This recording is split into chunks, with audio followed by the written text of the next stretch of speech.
What is happening, everybody? Greg Ehrenberg here from Odd Shopper, and it is Monday, which means it's time to start a new sports betting week, and about to be breaking down some of the best bets of the day using the tools that we have over at Odd Shopper. So as you guys come in, like the video, subscribe to the YouTube channel, and if you want access to a 7-day free trial to Odd Shopper, access to all the tools that I'm about to show you on screen, we have a link for that below in the description box. And also, put this on screen. Some successes I had over the weekend using Odd Shopper, and also reason to follow me on Twitter at GEhrenbergDFS. I've been trying, and I'd like to do more of these every once in a while. I do some giveaway type stuff, and yesterday I posted 4 home run bets that I had bet using Odd Shopper. So posted these on Twitter and did a giveaway where if all of them won, which they didn't all win, it's going to be fairly infrequent that I post 4 bets that are significant plus money and they all win. But I only needed one of these bets to win to end up making money on these yesterday. And one of them did, and did fairly early. So had Corbin Carroll plus 680 to homer yesterday, courtesy of the tools at Odd Shopper. And homer in his first at bat. So we locked in a profit yesterday super early. It was like, I don't know, 15 minutes into the baseball slate starting. So that was nice. And yeah, just some fun bets that are available over at Odd Shopper that have been really profitable for us this year in the home run market. So more reason to sign up at Odd Shopper. But then also keep in mind some of this stuff too is when you're betting something like plus 680, it doesn't have to win super frequently for you to turn a profit. So yesterday, for instance, I posted 4 home run bets. They were plus 390, plus 350, plus 400, and plus 680. We hit the plus 680, ended up being a profitable day. So just something to keep in mind. But let's go and look at Monday's games now. And only one basketball game. Do you guys think that any of the teams down 3-0 have a chance to come back to win? We've got the Lakers down 3-0 to the Nuggets. We got the Celtics down 3-0 to the Heat. And maybe they both roll over also. So one thing that I kind of think is interesting, particularly if you guys watched that Celtics Heat game yesterday, it would have been super profitable to just do a same game parlay with a bunch of unders in that game. I'm kind of considering doing something similar for today just because maybe the Lakers roll over tonight in a similar way the Celtics did yesterday. But some of the stuff that's projecting well for us to open up the day.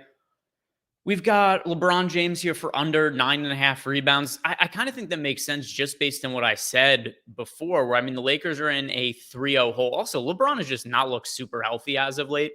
We've seen him come up gimpy at times. He's clearly not 100% right now. And then, I mean, he's also 38 years old. I think that plays a factor also. I don't think he's quite the same player he was many years ago, which isn't a hot take by any means. LeBron James still great, but if he was like a 10 out of 10 5 years ago, maybe he's like an 8.5 or a 9 out of 10 now.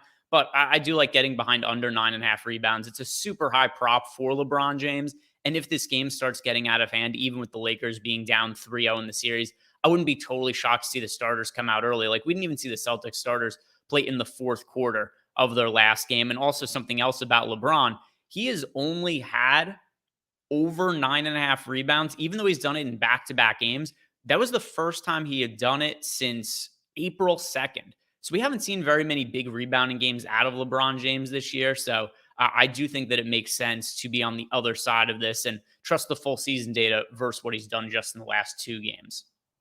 As for other things that are standing out, not really too much. Michael Porter Jr. under 7.5 rebounds. 7.5 is a really big number for MPJ. But I think a lot of the lines are pretty fair for the Lakers-Nuggets game. I think what offers the most upside is, like I said before, potentially playing for a blowout and parlaying some of just the unders in this game, and maybe you get the starters don't end up playing the fourth quarter because, Lakers down 3-0. Do they show up today? Maybe not. Celtics didn't show up last night down 2-0, and it looks like they are going to be done with their season soon. Let's look at the baseball slate. 7 games tonight in MLB, at least for the main slate. Let's see what's standing out here. Sort by the other view. Here we go. Over 6.5 strikeouts for Zach Wheeler. Pretty favorable matchup for him against the Arizona Diamondbacks. And one thing that's really great about Zach Wheeler that I think could get overlooked pretty frequently if you're just looking at some of his numbers, he's always been a guy that works super deep into games for the Philadelphia Phillies and is going to just continue as the season goes on. We saw it a couple years ago where he was regularly working into the 7th, 8th, 9th inning. And started the year a little bit slow, but I think we're going to start to see him getting back to that in the near future. Last 2 starts, 6 innings against the Giants, 8 strikeouts, start 4, 7 innings, 7 strikeouts. Good matchup here against the Diamondbacks. And like I said, he's a guy who is been a little bit of a slow starter the last couple of years, but now we've seen him with 7 or more strikeouts in 4 of his last 5 starts. Good matchup tonight against the Diamondbacks. So I like Zach Wheeler tonight. Other things that are standing out here. A pretty big strikeout number for Michael Lorenzen, under 4.5 strikeouts, kind of the inverse of Zach Wheeler. Lorenzen's a terrific athlete. He's able to play in the field. He could pitch. He could hit a little bit, but he's not particularly great at anything. He's kind of like a diner, right? He could do everything, but he's not going to do any of it really well. He could get you the burger. He could get you matzo ball soup. He could get you a salad. It's all going to be okay, but nothing's really going to be great about Michael Lorenzen. And even a 4.5 strikeout prop, I think is pretty significant for Lorenzen, and bounces around a lot, which is one of the reasons why, if you look at his player card, he's got a different hat on it than the team he's playing for, because he plays on a different team every single year. But Michael Lorenzen now, if you look at his strikeout numbers over the course of his career, they're just not that great. 18.6% K rate so far this year, and also doesn't typically work super deep into games. So we've actually only seen him with over 4, and actually not too bad, but still he's fallen short of this prop in 4 of his last 6 starts. So 7 strikeouts, 3.154 in his last 5 starts there. So yeah, if you were betting the under on this prop blindly for Mike Lorenzen, would have won in 3 of his last 5 starts is the number. But Lorenzen, not a pitcher I'm super high on, and the Royals are a team that don't have a ton of strikeouts in their lineup. Let's see, what else?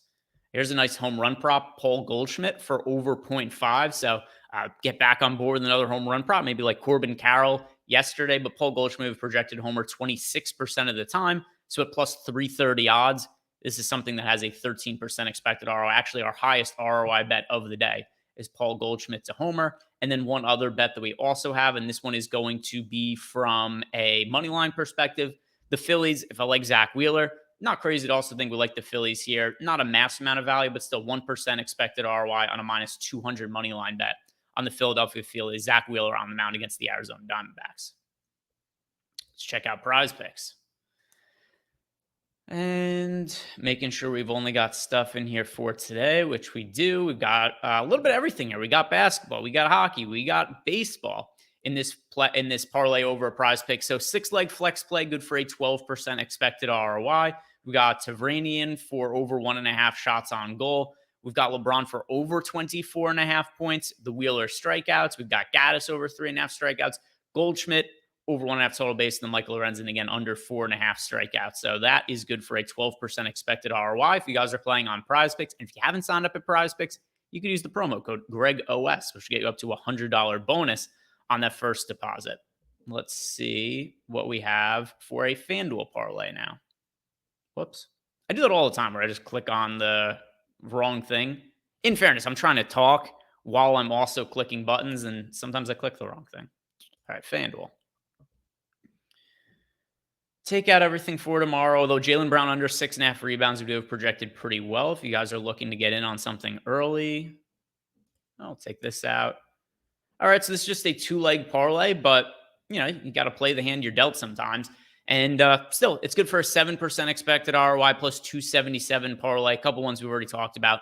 LeBron under 8.5 assists. And then Zach Wheeler. Actually, we didn't talk about the LeBron assists. We talked about the LeBron rebounds before. But either way, LeBron under 8.5 assists. Zach Wheeler over 6.5 strikeouts. We do have this winning 28% of the time, which is good for a 7% expected ROI and nearly plus 280 odds. So that is going to do it for me. If you guys haven't done it yet, do me a favor by liking the video and subscribing to the YouTube channel. If you have any questions or comments for myself, go check out Chalkboard. Chalkboard is totally free to download. We have a link for that below. I post additional bets in there, answer your guys' questions, and it's free. Pretty good price on that. Other than that, guys, thank you very much for watching. Good luck tonight. See you back here tomorrow.